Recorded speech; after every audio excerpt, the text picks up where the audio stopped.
Coming up on this episode of the Mompreneur Show, I'm interviewing Natasha from NatashasKitchen.com. Natasha is a wife, a mother, and happens to run the most popular food blog in the world with over 2 million visitors a month. We'll hear her story next. I'm Vicky, and this is the show that features amazing stories with remarkable mompreneurs.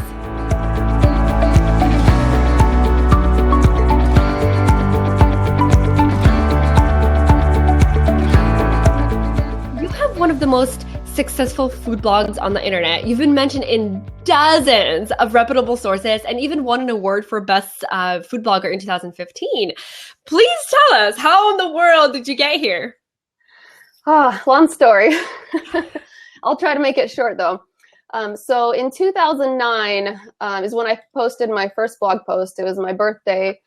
And so I guess backtrack a little bit. My husband and I, we were kind of looking for resources online and in print for Russian and Ukrainian recipes, and there really was nothing. So we wanted to go back and, get back into our roots with cooking and get back into the foods that we grew up with, and wanted to have a way to document them too.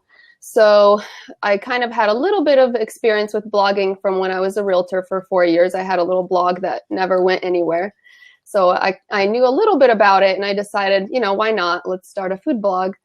And, little did I know I was creating a blue ocean business, something in a completely new market space that was, otherwise flooded with other food blogs. I was creating this completely new market space, which was really cool. And 6 years later, here we are. That's incredible. That's amazing. Yeah. And so were you a big fan of cooking when you were growing up as a teenager, or how did... Sort of, kind of. I mean, my mom did all of the cooking pretty much when we were growing up. We would help out, but she was in charge of the kitchen.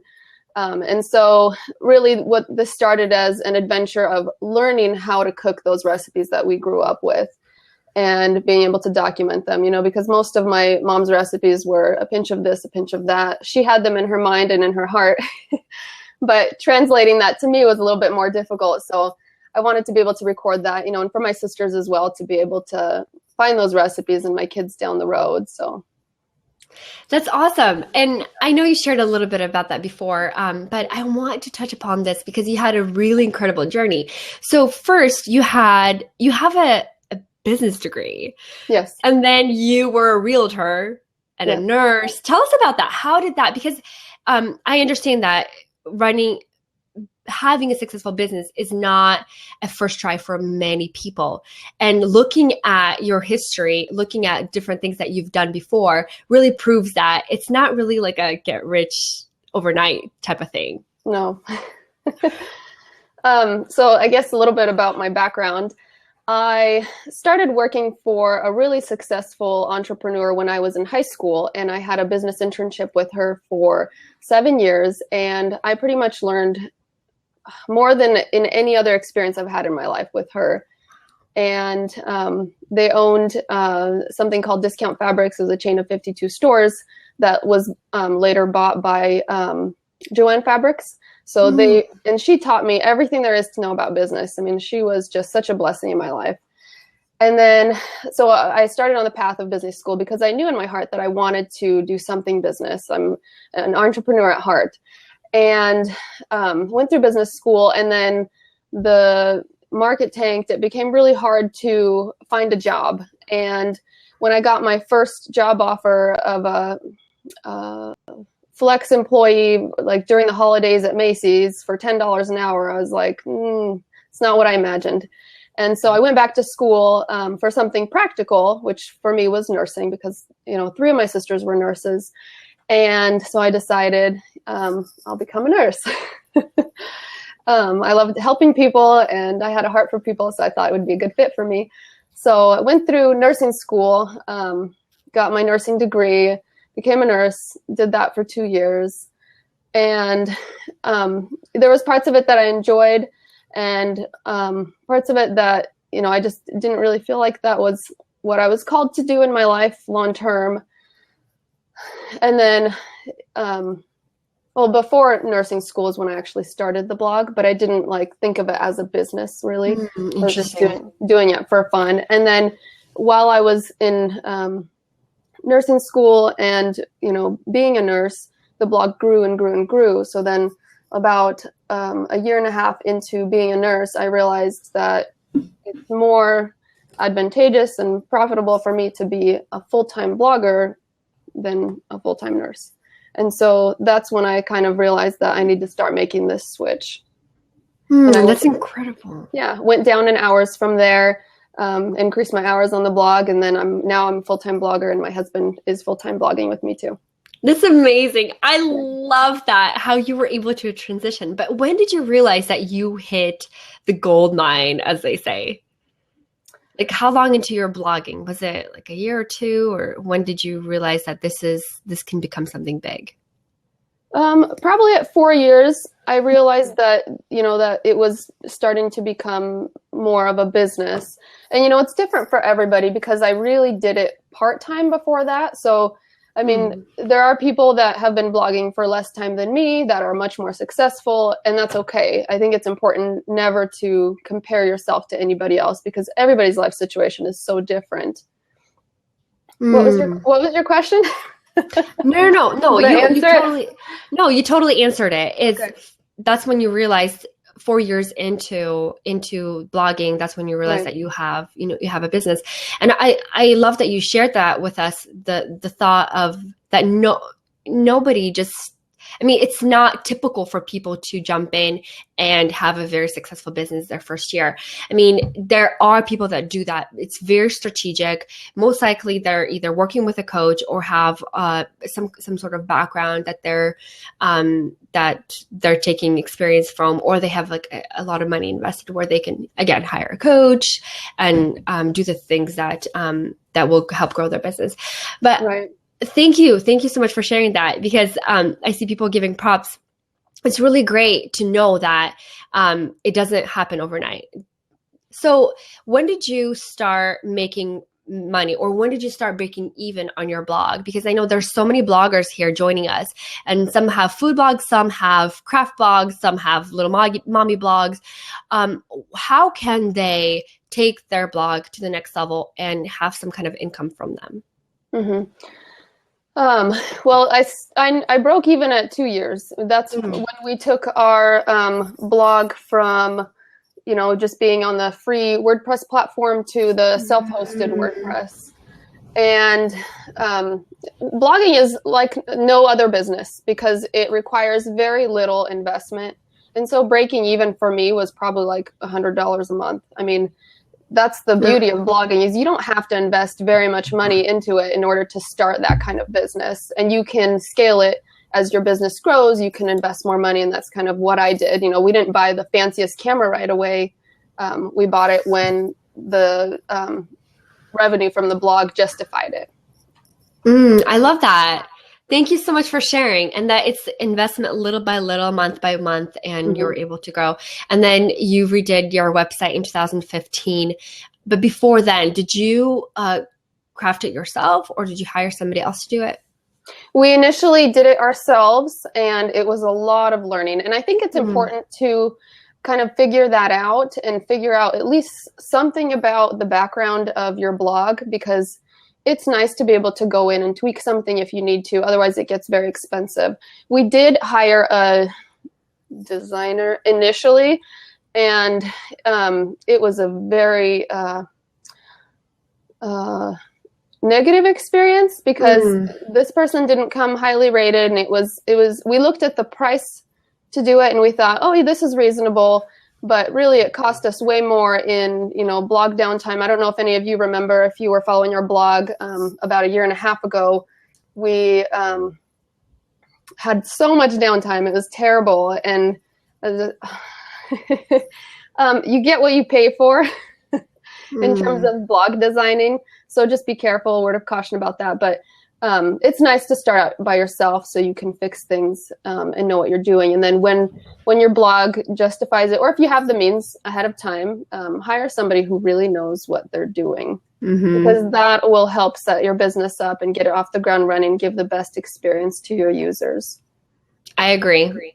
I've had experiences like that as well. So how did you find your most recent designer? Was it word of mouth? Somebody recommended? It was actually through Cooking Classy. I don't know if any of you follow her blog. She's an amazing blogger. She had on her site who designed her blog, and it's Create D, and they are out of, I want to say, New Zealand. Wonderful team. They are Christian also, which was fantastic to see, and she's a mom, and they're just fantastic. I highly recommend them. Wow. So yeah. Thank you so much for recommending them, because we as entrepreneurs, we always want the best resources and a good word from people about people, because we've been, and those of you who in the comments who've been in business for a while know exactly what we're talking about. It's hard. It's hard to find good people. It really is. So Natasha, do you do some sponsored posts and things like that? What's the difference between sponsored post and ads on your website? What converts better? And did they really move you forward as far as helping bring you and your husband home? Absolutely. I mean, without the revenue sources from our blog, we wouldn't be able to be home, because that is really our only source of revenue is the blog right now. And so we make money from the ads on the site. You see them in the, mixed into the right column of the blog, and then a couple scattered throughout the blog posts. And that's probably the majority of our revenue right now. And we try to diversify that by, it's not just one network. We work with BlogHer, Media.net, and then recently, because our blog traffic got to a certain point, we started working with AdThrive, and now they're basically our ad management company. So they optimize all of the spaces, and it's been fantastic to work with them, just because they get basically a higher return for the same ad space. So it's nice not to have to worry about that anymore, but I managed that by myself for years. So it's doable for sure, and it's important. But as far as sponsored posts, I'd say right now it's about 10%, maybe a little less of our total revenue. And that's a sponsored post is basically where you work with a company and incorporate them into a recipe, like pasta into a lasagna dish or something like that. And, with that, a word of caution, make sure you work with a company that really resonates with you and with your readers. And we're trying this year to really push forward in that arena, just to diversify our revenue streams, because advertising is pretty cyclical. It goes up and down, and it's hard to know what to anticipate, because it's a very fast changing the landscape of advertising is very fast changing. So we're trying to diversify. So we've got ads, we've got sponsored posts, affiliate links. Like, for example, if you click on any Amazon link on my site, they give you back a small percentage, like a referral fee. So that's kind of a smaller portion of our revenue, but we're hoping to grow that more this year too. Let's see what else. YouTube, we are doing more and more on YouTube. And that's kind of cool too, because that is a completely different audience, it seems like, than our core blog audience. And I think it's more because it's a worldwide audience, and that generates some revenue too. Also, not very big at this point, but it's fun to see it grow. Wow, that's very interesting that it has a different set of audience, because I would guess, YouTube is its own network for sure. And I love that. Love said, I love your videos. Ina said, love your blog. Thanks for sharing everything with us. Oh, thank you. Truly, Natasha. And I want to ask you, I mean, there's so many things I want to ask you. Goodness gracious. But tell us about the transition with your husband coming home. How did you guys like talk it over? How, like, was it hard transition or was it like, tell us about that. See, for him, he was in a job where he couldn't go part-time. And what happened was I started working as a nurse, and he quit his job at that point because we basically replaced our income. And then I just, like I said, gradually went down in hours until I was, full-time on the blog, and we were both at home together. What about like the conversation? Like, was he cool with it? Or? Yeah, it's kind of the dream of our hearts together, to have a family business and, do this together. And we both recognize the potential and just move forward with it. Yeah, he's always been just a huge supporter of what I've been doing. And really I'd say one of the secrets to my success is having him partner with me. I don't think of him as somebody who helps me on the blog. I think of him as a partner in my blog, and I would not be able to get nearly as much done without him there. So that's amazing. That's Vadim. Yes, Vadim, if you're going to be watching this or if you're around there, thank you so much, because I know that we wouldn't have all these recipes or the amount of recipes that you guys have for us. Yeah. So thank you so much. So what about, how do you get people see your blog? What is your biggest traffic source from? Is it from social media, people sharing, or what is it from? I think if you're just starting out, I think it's important to realize that your initial audience is super important, because they're the people that will make your recipes, share your recipes, and get you started. So I'll always be grateful to the people who followed my blog in the beginning and still do continue to share our recipes with the people they love, because that's kind of what helped propel us forward. And then after that, it got picked up by Google. We rank really high in a lot of search terms. So that's exciting. And then Pinterest traffic has really grown. So if I were to break it down right now, Google is, I'd say, 45%, and then Pinterest about 20%, direct traffic, so people who type in natashaskitchen.com, about 20%, which is really high when you think about that. Like, for example, yesterday we had 90,000 visitors to our blog. So 20% of that was people who are going directly to our site, which is super exciting for me. That's the traffic I get excited about. So 45 Google, 20% Pinterest, 20% direct traffic, and everything else is like social media sharing. Maybe another website will share a recipe, maybe from Food Gawker, Taste Spotting, Yumly, different sources. So how do those sources feature you? Do you ever apply to be featured, or they just find how awesome you are and they just feature you? It's a little bit of both. For example, with Food Gawker, you can submit your photos. And it used to be more popular than it is now, but we still do it anyways. You can submit your photos, and then people, for example, like Better Homes and Gardens will feature something. They use a multiple variety of sources to find the recipe. They might use Pinterest, they might use Food Gawker and find the recipe there and then feature it. So it just depends. You have to do your best to really market your content. Like, for example, when I post a recipe, I don't just post the recipe. It takes me several hours to create a special Pinterest collage, and I use PicMonkey for that if any of you are curious. So then I promote that to my Pinterest boards, and I will repin that on, over the course of several weeks, just do heavy promotion on Pinterest, and then I'll share it on Facebook, I'll share it on Instagram, Twitter, Google+. So you really have to market your content and give it the best shot that you can for it to get picked up more. And with things like Google, you have to optimize your recipes with search engine optimization. There's plugins for that. We used Yoast SEO, and it makes it really easy and tells you exactly what you need to do. You don't have to be, SEO genius for that. So.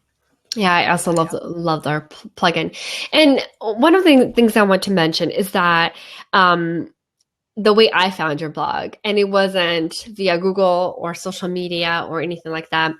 A friend of mine who's also a very successful entrepreneur mom who's a photographer, Dina Chmut, and we're sitting having like a picnic one time, and I believe this was in 2012.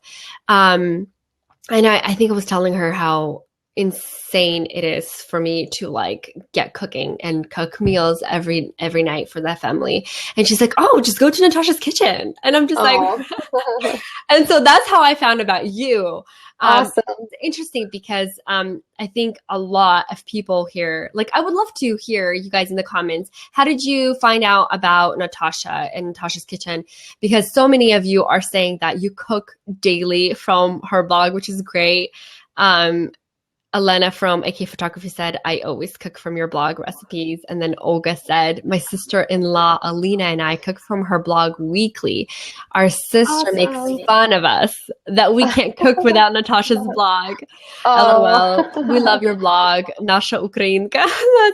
That's so cute. Ina said, I also make tons and tons of recipes from Natasha's blog. They are simple, but so delicious. Awesome. I would love to know, you guys in the comments, where you found out about Natasha. Was it via Google search or via friends? Oh, Love said friends. That's the best. That's the best. That's the best. That's the best recommendation. And then Ina said Facebook, Instagram, friends, Nina, sister. Awesome. So a lot of word of mouth. So it's so interesting because I can imagine the 20% of traffic you're getting from the direct traffic could be, half returning customers and half returning visitors. And maybe half of them would be new people who their friend raved about your blog. So that's so interesting. I love that. Thank you so much for sharing that. So Natasha, tell us more about the challenges that you face working at home with two little ones, and how do you manage everything? Mm-hmm. Well, it was obviously much easier before the baby came along. But like I said, it's my husband is just like this, just phenomenal resource for me during the day. We switch off. I'll do some cooking and he'll take care of the kids, and then he'll do video editing and I'll take care of the kids. We really just switch off. Maybe eventually we'll hire a babysitter. But for now, we just kind of balance by taking turns and doing what we can, we work when the kids go to bed. I get up early, have a couple hours before baby wakes up in the morning, and just do as much as I can then. But it's just a balancing act, I guess. Do you guys have some sort of system or like a routine that you guys follow? I'd love to hear if you do, because that will be so helpful for us moms. And sure. Well, I can go through my day, kind of what that looks like. I would love to hear that. Yeah, that would be great. Okay. So as far as my routine, on school days, it's a little different than weekends. So school days, I'll get up like at 6:30 or 7. And my husband gets up about that time too to get my son ready for school. And so while they're doing their thing, I'm upstairs planning for the day. I start with my planner, and this is what I'm using this year. I don't know if you can see that. It's kind of glary. Day Designer. And what I like about this— Whitney Houston. I love that. Yeah, I think so. Oh my gosh, Whitney English. Whitney, I was going to say. Houston, you guys, sorry. Whitney English. Yes. So this one, what I really like about it is this isn't the typical one that she has. It's a little bit less expensive. I think it's like $25. And it has the daily routine. So it has a week at a time across the board. And I like that. I love this part, the top 3. If you can plan your top 3 and focus on those and get those done before you get onto the rest of your to-do list, things that aren't that important, things that aren't really going to generate revenue for your blog, the distractors, then that's how I gauge that I had a good day. So I focus on those, today's top 3, and then I'll go on to the rest of my to-do list. And if I get sidetracked, I look back at my top 3 and say, is this part of that? If it's not, then I'll stop and go back to what I need to be doing. So that helps me. As far as what my week looks like, Monday is my planning shopping day, and then 2 or 3 days a week I'll do cooking, and the rest of the time I'll do behind the scenes stuff, optimizing, sharing, promoting, connecting with my readers, which is super important to me, and I do that on a daily basis. Yeah, because in the comments, you guys are always answering comments, answering emails. It's incredible. And I cannot even imagine how much time it takes to answer everyone who visits and comments on the big of a blog that you guys have, which is, thank you guys so much for doing that. It's a lot of work. It is. It takes a lot of time. And there's probably between like 20 and 50 comments a day that we get through, and we do try to answer all of them. So, wow. And thank you guys for commenting. Yeah, you guys. Awesome. That's wonderful. So Natasha, I see that you've been optimizing email marketing, which is so awesome to see. How has that been working out for you? It's been working out really well. I mean, it definitely helps me reach my audience without being filtered. Like so many things, Pinterest these days and Facebook, they decide who sees what that you post, and then they want you to pay to reach the rest of your audience, which is,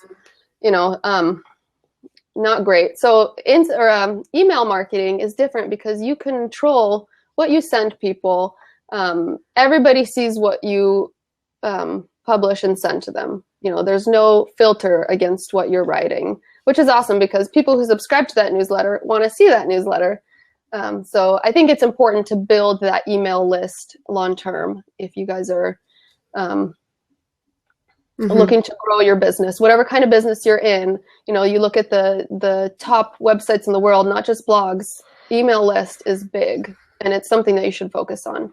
Thank you so much for sharing that. I also believe strong in the email list, and I love that you shared that because a lot of blogs starting out are not growing their list, and that's very important to do so. So Natasha, I have one last question for you. Sure, go ahead. Do you by any chance have some kind of product of your own in the works, such as like a cookbook or? We've kind of put like a physical cookbook. It's on the shelf just because baby came along and it's too much. Yeah. Without cutting into, our family life and being miserable. I mean, it's a huge project that's going to take several years. I am working on an ebook right now. Just yay, putting something together, brainstorming really just at the beginning stages, but that's more on the shelf just because, family comes first for me. And yeah. I love that you shared that. Prioritizing what's most important to you. Right. Thank you so much. Well, Natasha, you have been incredibly amazing. Thank you so, so much for sharing. Can I leave you with a few words of wisdom? Absolutely. I'll be quick. Please do. Okay. I made a list so I don't forget. I love that. Thank you. Okay. So if you're embarrassed of your first post, you started too late. 2, competition is good. It makes you reach higher and be better. Also remember they can't copy what you've done. They only, or they can copy what you've done, but they don't know what you're going to do next. Let's see. You can't compare yourself to anyone else. We talked about that. Your life is different than everybody else's. So just put the blinders on in some ways and move forward. Let's see. Love what you do and you will hang on. Let's see. Take some time off or you'll become a slave to your work and then you won't love it so much. Can you share a little bit about that? Like, do you take weekends off or are you talking about blocks, chunks of time for vacationing a few times a year? Both. If you, for us, we have to do a ton of preparation in advance to take blocks off, but it's also really important to try and take weekends off. Like I take every Sunday off. I do comments in the evenings, but every Sunday I take off.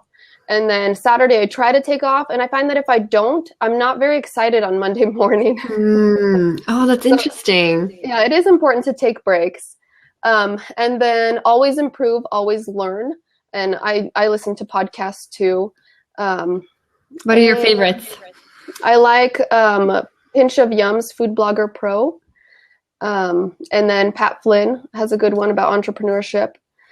Let's see what else. When are you going to be on Pat Flynn's podcast? I'll email him. I'll tell you. Let's see. You'll never reach the top, so enjoy the ride. It's about the ride, and there's never a magic number that will satisfy you. I will tell you that. It was exciting when we got our first 50 readers, and it's exciting when we have over 2 million readers a month. But you always will have that drive and that desire to improve and grow. So just enjoy the ride. Let's see. And this last bit, if you have an entrepreneurial spirit, and this is from my late boss that I talked about, where I had the internship, who has since passed away. He said, it's better to own your own peanut stand than to work for anyone else. I love that. And that's it. I love that. Natasha, thank you so much for joining us. It was so wonderful to have you. Where can we find you? Here, let me post a link to your blog again. Mm-hmm. NatashasKitchen.com, you guys. NatashasKitchen.com. And I feel like a lot of you know who Natasha is already and love her recipes, but please go to NatashasKitchen.com if you haven't. All right, Natasha, I will talk to you later. Have a wonderful rest of the day. Thanks for having me. Bye. It was a pleasure. Bye.